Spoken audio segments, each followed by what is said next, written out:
Good morning students. अभी तक हमने टोपी शुक्ला इसका पेज नंबर 32, 33 और 34 देखा और हमने यहाँ पर देखा कि इफ़न और टोपी की दोस्ती किस प्रकार से थी तथा थोड़ा सा परिचय हमने इफ़न के परिवार का देखा और उसके दादी के बारे में हमने देखा। अभी हमें पेज नंबर 35 पढ़ना है कि यहाँ पर बताया गया है कि इफ़न की दादी किस प्रकार से इफ़न को नई नई अच्छी अच्छी कहानियाँ सुनाया करती थी। दादी की भाषा पर वह कभी नहीं मुस्कुराया। उसे तो अच्छी भली लगती थी, परंतु अब्बू नहीं बोलने देते थे। अभी यहाँ पर बताया गया है कि इफ़न की जो दादी है उसके दादी की बोली उर्दू नहीं थी, परंतु पूरब की बोली थी और इस पूरब की बोली से इफ़न को लगाव तथा प्रेम हो चुका था। उसे भी उर्दू अच्छी नहीं लगती थी, उसे अपने दादी की भाषा अच्छी लगती थी, परंतु उसके घर में जो उसके अब्बू थे और उसके अन्य जो बहन थी उनको मात्र दादी की भाषा अच्छी नहीं लगती थी और जब वह दादी से इसकी शिकायत करता तो वह हंस पड़ती। मोरा का है बेटा, अनपढ़ गवरना कोई बोली तू काहे को बोल लगे, तो अपने अब्बा की ही बोली बोलो। और इस प्रकार से जब इफ़न अपनी दादी की बोली बोलता था तो उसके अब्बू को ये बात अच्छी नहीं लगती थी। तब दादी से वो शिकायत करते थे, यानी अपने मम्मी से, वो माता जी से शिकायत करते थे कि वो इफ़न को ऐसी भाषा नहीं सिखाए। तब फिर भी वो हंस पड़ती थी और कहती थी कि मेरा क्या है बेटा, मैं तो गंवार बोली बोलती हूँ, तू अपने अब्बा की बोल, यानी इफ़न के पिताजी की ही भाषा तू बोला कर। बात खत्म हो जाती और कहानी शुरू हो जाती और इस प्रकार से वो कहानियाँ भी बताती थी, परंतु अपनी ही बोली में बताया करती थी।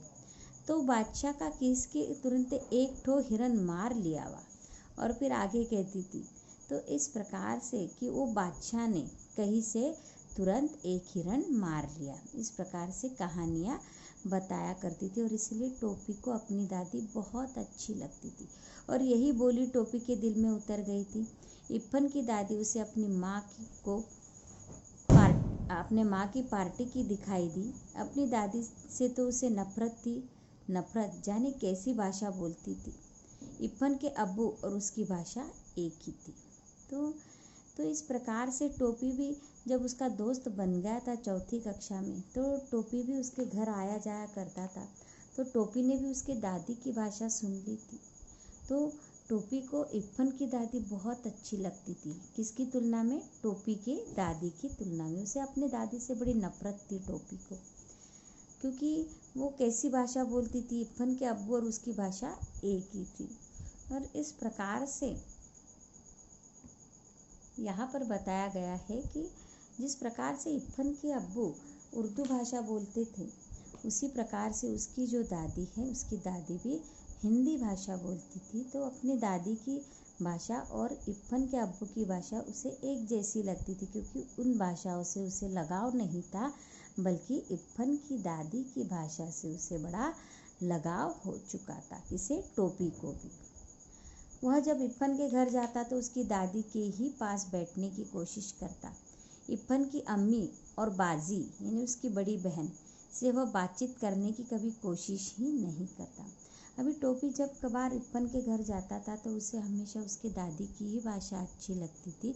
उसकी अम्मी यानी माता जी की तथा उसकी बड़ी बहन बाजी की भाषा उसे बिल्कुल अच्छी नहीं लगती थी और कभी उसने उनसे बात करने की कोशिश भी नहीं की। वे दोनों अलबत्ता यानी बल्कि, ये कंजक्शन है यहाँ पर, वे दोनों अलबत्ता उसकी बोली पर हंसने के लिए उसे छेड़ती, परंतु जब बात बढ़ने लगती तो दादी बीच बचाव करवा देती। और इस प्रकार से टोपी की भाषा जिस प्रकार से थी, तो वो भाषा जब वो बोलता था तो इफ़न की जो माता जी है और उसकी जो बहन है वो उसके भाषा पर हंसती थी, और जब उनमें अनबन हो जाती थी तो दादी मात्र बीच में आकर हमेशा टोपी को बचा लेती थी। तय काहे को जाते उन सबन के पास, मुँह पिटावे को झाड़ू मारे। तो हमेशा कहती थी कि उनके पास मत जाया कर, उनसे बातचीत मत किया कर। तो इस प्रकार से वो उसे समझाती थी, चल इधर आ, और उसे फिर लेकर जाती थी। वह डांट कर कहती, परंतु हर शब्द शक्कर का खिलौना बन जाता। तो इस प्रकार से दादी की भाषा इतनी सुंदर थी कि उसे ऐसा लगता था कि उसकी भाषा वो कानों में पड़ती थी तो ऐसा लगता था कि जैसे उसकी जीभ पर शक्कर गिर रही है, यानी शक्कर का खिलौना वो खा रहा है, इस प्रकार से उसे लगता था। अमावट, अभी यहाँ पर अमावट देखो दिया है, पके आम के रस की सूखकर बनाई हुई मोटी परत, यानी आम की पपड़ी मीठी बन जाता, यानी उसे दादी की भाषा कैसे लगती थी, कभी शक्कर का खिलौना लगती थी, या आम की पपड़ी लगती थी, या तिलवा का लड्डू बन जाती थी, और वह चुपचाप उनके पास चला जाता था। और इस प्रकार से दादी से उसे दिन ब दिन लगाव होने लगा था। अभी बेटा ये जो पेज नंबर जो 34 है, तो यहाँ से जो पॉइंट है, लास्ट जो पैसेज है, यहाँ का लास्ट का जो पैसेज है, तो इप्पन तब चौथे में पढ़ता था, तो इप्पन को अपने दादी से बड़ा प्यार था। तो इसमें से आपको क्या करना है, ये जो पैसेज है इसमें से आपको क्वेश्चन नंबर 7 का आंसर है, इसमें क्वेश्चन नंबर 7 का पॉइंट आपको सॉर्ट आउट करने हैं। तो इस प्रकार से यहाँ तक हम अच्छी लगती थी, यहाँ तक हम उसका आंसर लिख सकते। तभी क्वेश्चन क्या है आपका, देखो कि पूरे घर में इप्पन को अपनी दादी से ही विशेष स्नेह क्यों था, यानी दादी से ही विशेष प्यार क्यों था। तो देखो यहाँ पर बताया गया है कि इप्पन के परिवार वाले सब थे, परंतु उसे अपनी दादी ही अच्छी लगती थी, क्योंकि सब उसे क्या करते थे, डांटा करते थे। यहाँ पर हमने 34 पेज पर लास्ट पैसेज में पढ़ा, और यहाँ पर पढ़ा हमने 35 पेज पर कि दादी की भाषा उसे किस प्रकार से लगती थी, है ना, वो जब कहानियाँ सुनाया करती थी। तो यहाँ पर जो क्वेश्चन है 7, पूरे घर में इप्पन को अपनी दादी से विशेष स्नेह क्यों था, तो हम किस प्रकार से उत्तर लिख सकते हैं इस पैराग्राफ को पढ़ के, कि पूरे घर में एक दादी ही थी जो इप्पन को बेहद प्यार करती थी। उसने कभी इप्पन को डांटा नहीं था, वो उसे रात को अनेक प्राचीन कहानियाँ सुनाया करती थी। उसे दादी की बोली भी अच्छी लगती थी, है ना, यहाँ तक हमने देखा ना, उसे दादी की बोली भी देखो यहाँ पर अच्छी लगती थी। उसे अब्बू अम्मी व बाजी सभी डांट देते थे, मगर दादी से उसे हमेशा प्यार ही मिला, और यही कारण था कि उसे दादी से विशेष स्नेह था। तो यहाँ तक आपको क्या करना है बेटा, क्वेश्चन नंबर 7 का आंसर है, पेज नंबर 34 और पेज नंबर 35 की ये फर्स्ट लाइन, यहाँ तक। अभी आगे देखते हैं हम कि आगे हमें क्या पढ़ना है।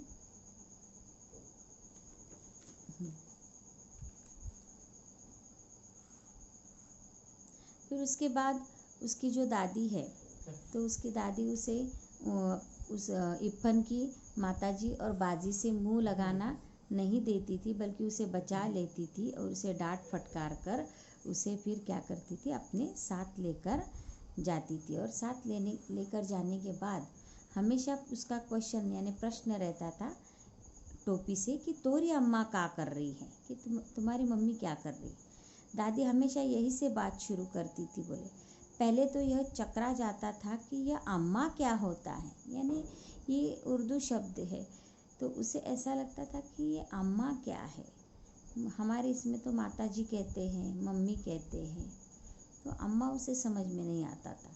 फिर भी वो हाँ को हाँ लगाता था, क्योंकि उसे दादी की बोली बहुत अच्छी लगती थी। फिर वह समझ गया कि माता जी को कहते हैं, और फिर धीरे धीरे उनके घर आना जाना रहा, तो समझ गया कि उनके शब्द जो हैं वो शब्द किस प्रकार से समझे जाते हैं। तो यह शब्द उसे अच्छा लगा, अम्मा। वो इस शब्द को गुड़ की डली की तरह चुभलाता रहा, अम्मा अब्बू बाजी, यानी ये जो उर्दू शब्द है, ये उर्दू शब्द उसे बड़े अच्छे लगते थे, और उसने ये पूरे रिसाइट ही कर लिए। फिर एक दिन गजब हो गया। अभी क्या हुआ देखो, डॉक्टर भृगु नारायण शुक्ला, नीले तेल वाले, यानी उसके पिताजी जो थे वो कौन से तेल वाले डॉक्टर थे? नीले तेल वाले डॉक्टर थे। घर में भी 20वीं सदी प्रवेश कर चुकी थी, यानी खाना मेज कुर्सी पर होता था, लगती तो थालियाँ ही थी परंतु चौके पर नहीं। तो यानी वो डॉक्टर का घर था, वैद्य का घर था, तो अभी पटले पर वो खाना खाने नहीं बैठते थे, थालियों में ही खाना खाते थे, परंतु चौके पर यानी पटले पर नहीं बल्कि डाइनिंग टेबल आ चुका था, मेज़ और कुर्सी पर वो खाना खाते थे। उस दिन ऐसा हुआ कि बैगन का भुर्ता उसे ज़रा ज़्यादा अच्छा लगा। बैगन का भुर्ता, मुंह में पानी आ गया ना, अभी वही दिन चल रहे हैं ना, हाँ, बैगन का भुर्ता खाने के, है ना, तो अच्छा लगा। राम दुलारी खाना परोस रही थी। राम दुलारी ये टोपी के माताजी का नाम है। टोपी ने कहा, यहाँ पर अंडरलाइन कर लीजिए बेटा, ये क्वेश्चन है, क्वेश्चन का आंसर हमें ये पूर्ण अभी पढ़ना है। अम्मी ज़रा बैगन का भुर्ता। अम्मी। अभी मेज पर जितने हाथ थे रुक गए, जितनी आंखें थी वो टोपी के चेहरे पर जम गई। अम्मी, यह शब्द इस घर में कैसे आया? अभी सभी को, वो तो बड़े थे, माताजी बड़ी थी, राम दुलारी बड़ी थी, उसकी दादी बड़ी थी, उसके भाई बड़े थे, उनको पता था कि अम्मी ये शब्द उर्दू शब्द है और ये इस्लाम धर्मीय लोगों के घर में माताजी को बोला जाता है, पर इसको कुछ मालूम नहीं था और इसे ये शब्द अच्छे लगते थे और मालूम भी पड़ गया उसे माताजी, तो उसे ऐसा लगा कि मैं क्यों ना अपने माँ को भी अम्मी कहूँ। परंतु होता है कुछ अलग, परंपराओं की दीवार डोलने लगी। यानी यहाँ पर सबके मेज पर हाथ खाने के लिए तैयार हुए थे, भुर्ता खाने के लिए, परंतु थोड़ी देर में सब क्या हो गया, पॉज हो गया और फिर परंपराएं बीच में आने लगी, धर्म बीच में आने लगा। ये लफ्ज़ यानी शब्द तुमने कहाँ से सीखा? सुभद्रा देवी ने सवाल किया। सुभद्रा देवी उसकी दादी है ना। आगे देखो बेटा, ये देखो यहाँ पर ये पिक्टोग्राफ डिस्क्रिप्शन यहाँ पर हम बता सकते हैं कि ये उसकी मम्मी है, भुर्ता लेकर आई है ना, ये दादी है, ये टोपी है, ये उसके पिताजी है और ये उसका बड़ा भाई है मुन्नी बाबू, है ना। तो अभी देखो लफ्ज़, टोपी ने आंखें नचाई, लफ्ज़ का होता है माँ। अभी उसे समझ में नहीं आया, थोड़ा सा नटखट था और फिर ऐसे आंखें गोल गोल घुमाई और उसने अपनी माँ से पूछा, माँ ये लफ्ज़ क्या होता है? ये अम्मी कहना तुमको किसने सिखाया है? दादी घर से। और फिर दादी तो टूटी पड़ी पूरी और उससे पूछा कि बोले ये अम्मी शब्द तूने कहाँ से लाया? ई हम इफ़न से सीखा है। उसने बता दिया कि हमने इफ़न से सीखा है ये शब्द। उसका पूरा नाम क्या है? अभी दादी उसे पूछने लगी क्योंकि दादी को शक होने लगा कि इसकी दोस्ती ज़रूर ऐसे ही धर्म वाले के बच्चे के साथ है। ये हम ना जानते, उसका पूरा नाम क्या है? ये हम ना जानते ते कौन मियाँ के लड़का से दोस्ती कर ली है बायका रे।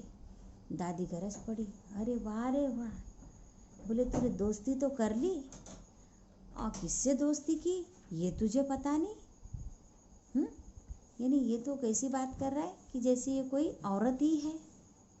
राम दुलारी की आत्मा गनगना गई, उसकी माताजी डर गई क्योंकि माताजी को समझ में आ गया था कि अम्मी ये शब्द ज़रूर ये किसी मुस्लिम धर्मीय बच्चे के साथ इसकी दोस्ती है। बहू तुमसे कितने बार कहूँ कि मेरे सामने गवारों की ज़बान न बोला करो। सुभद्रा देवी राम दुलारी पर बरस पड़ी और इस प्रकार से जब उसकी मम्मी उनकी भाषा में उससे बात करने लगी तो सुभद्रा देवी और गरज पड़ी कि तुम ऐसी गवार भाषा में बात मत किया करो, क्योंकि पहले से ही वो क्या हो गई थी, गनगना गई थी कि ये अम्मी शब्द कहाँ से आया है। लड़ाई का मोर्चा बदल गया। अभी देखो मोर्चा कौन सा मोड़ लेता है। दूसरी लड़ाई के दिन थे, यानी सेकंड वर्ल्ड वार था। इसलिए जब डॉक्टर भृगुनारायण नीले तेल वाले को यह पता चला कि टोपी ने कलेक्टर साहब के लड़के से दोस्ती गांठ ली है तो वह अपना गुस्सा पी गए और दूसरे दिन कपड़े और शक्कर के परमिट ले आए। अभी देखो उसके पिताजी ने क्या किया। टोपी के पिताजी ने, जब उसे पता चला कि हमारा जो कलेक्टर है वो कलेक्टर मुस्लिम है और उसका जो बच्चा है वो बच्चा मेरे बेटे का दोस्त है। तो उन्होंने क्या किया, जल्दी से अपना काम करने की कोशिश की। उन्होंने अपना गुस्सा पी लिया और उन्होंने क्या काम किया कि उनके जो कपड़े थे और उनका जो शक्कर का उन्होंने क्या कर लिया, लाइसेंस उनसे पास कर लिया दोस्ती के बहाने, कि उनका बेटा और कलेक्टर का बेटा दोनों पक्के दोस्त थे। परंतु उस दिन टोपी की बड़ी दुर्गति, लेकिन टोपी के क्या कहने, उसकी बड़ी बुरी हालत थी, दुर्गति यानी बुरी हालत थी। सुभद्रा देवी तो उसी वक्त खाने के मेज से उड़ गई और राम दुलारी ने टोपी को फिर बहुत मारा। और फिर क्या हुआ, सुभद्रा देवी ने खाना नहीं खाया। उसे लगा कि भाई हमारा पूर्ण घर भ्रष्ट हो चुका है अम्मी शब्द निकालने से, क्योंकि उनके कानों पर अम्मी शब्द पड़ा था। खाना छोड़ दिया और फिर क्या, माता जी गुस्सा हो गई और राम दुलारी यानी माता जी ने उसे बहुत पीटा। तय फिर जाए भी ओकरा घरे, अरे तूने किससे दोस्ती कर ली है, अभी जाएगा तू उनके घर? टोपी कहता है हाँ, अरे तोरा हाँ मैं लुकारा आके माटी मिलाओ, अरे तूने हमारा नाम पूर्ण मिट्टी में मिला दिया है। राम दुलारी मारते मारते थक गई, परंतु टोपी ने यह नहीं कहा कि वह इप्पन के घर नहीं जाएगा। मुन्नी बाबू और भैरव उसकी कुटाई का तमाशा देख रहे थे, परंतु उसने कभी मना नहीं किया कि मैं नहीं जाऊँगा। माताजी ने कितने बार बोला कि तू उसके घर जाएगा, परंतु उसने नहीं कहा कि मैं जाऊँगा या नहीं जाऊँगा। वो चुपचाप रहा और ये तमाशा, मारपीट का तमाशा, उसका जो बड़ा भाई है मुन्नी बाबू और जो छोटा भाई है भैरव, ये देख रहे थे, परंतु उसे बचा नहीं रहे थे, वो तमाशा देख रहे थे। हम एक दिन एक और रहीम कबाब जी की दुकान पर कबाब खाते देखा। मुन्नी बाबू ने टुकड़ा लगा दिया और उसके बाद उसके बड़े भैया ने और चुगली लगाई। क्या चुगली लगाई कि बोले इसको मैंने ना यहाँ रहीम की दुकान पर कबाब खाते देखा है। कबाब यानी मांस, मालूम है ना, मांस की एक सब्जी का प्रकार होता है। और टोपी शुक्ला शुद्ध ब्राह्मण था। कबाब, राम राम राम राम। राम दुलारी गिन्ना के 2 कदम पीछे हट गई। राम दुलारी को सच्चा लगा कि भाई अपना बड़ा बेटा कह रहा है तो इसने सचमुच खाया होगा, क्योंकि इसने अम्मी शब्द भी निकाला, यानी इसकी ज़रूर कोई मुस्लिम धर्म के बच्चे के साथ दोस्ती है। टोपी मुन्नी की तरफ देखने लगा और फिर टोपी की जान पे आई और वो बड़े भाई की तरफ देखने लगा, क्योंकि बात कुछ दरअसल उल्टी थी।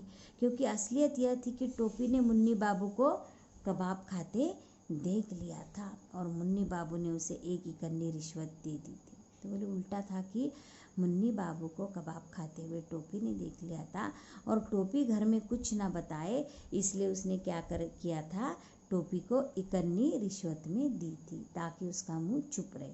टोपी को यह मालूम था, परंतु वह चुगलखोर नहीं था। उसने अब तक मुन्नी बाबू की कोई बात इप्पन के सिवा किसी और को नहीं बताई। लेकिन इकन्नी का कुछ नहीं, वो रिश्वत नहीं भी लेता, परंतु वो क्या चुगलीखोर नहीं था। अगर उसने इकन्नी नहीं भी दी होती फिर भी टोपी उसकी चुगली नहीं लगाता था।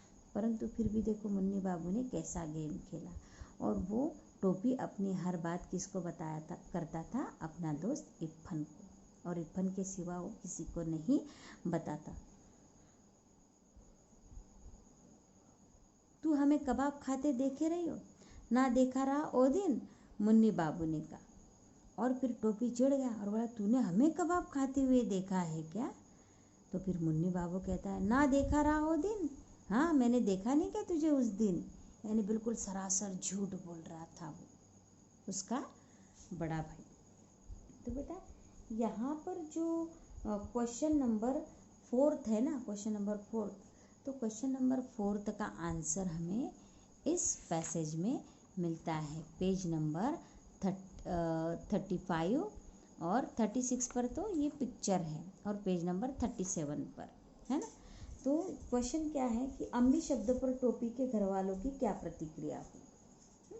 तो इस प्रकार से यहाँ से जो है पेज नंबर 35 का लास्ट 1 2 3 4 5th लाइन, तो ये 4th का आंसर है यहाँ से लेकर तो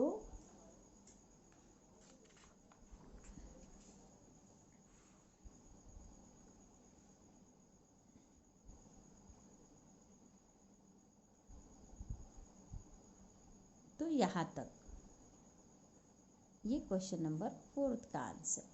तो ऐसे का ऐसा लिखा तो भी चलेगा कि अथवा इस पैसेज से हम बता सकते हैं अपनी राय में कि हम किस प्रकार से आंसर लिख सकते हैं कि टोपी शुक्ला ने इरफान के घर में माँ को अम्मी कहना सीखा। अम्मी शब्द उसे अच्छा लगा। एक दिन खाने के मेज पर उसने माँ को अम्मी कह दिया तो सभी के हाथ रुक गए। पता चलने पर उस पर दबाव डाला गया कि वह इरफान के घर न जाए। टोपी के मना करने पर राम दुलारी ने उसकी बहुत पिटाई की। तो इस प्रकार से आप इसका आंसर लिख सकते हैं। यानी अभी तक हमने जो पेज नंबर 32, 33, 34 और 36 और 37 जो पढ़ा ना, तो यहाँ पर हमने क्वेश्चन नंबर 1, 2, 3, 4 तथा 7 और 11 यहाँ तक के क्वेश्चन हमने इसमें पढ़े हैं। अभी आगे के जो क्वेश्चन है हम अगले पेज पर वो आ जाएंगे।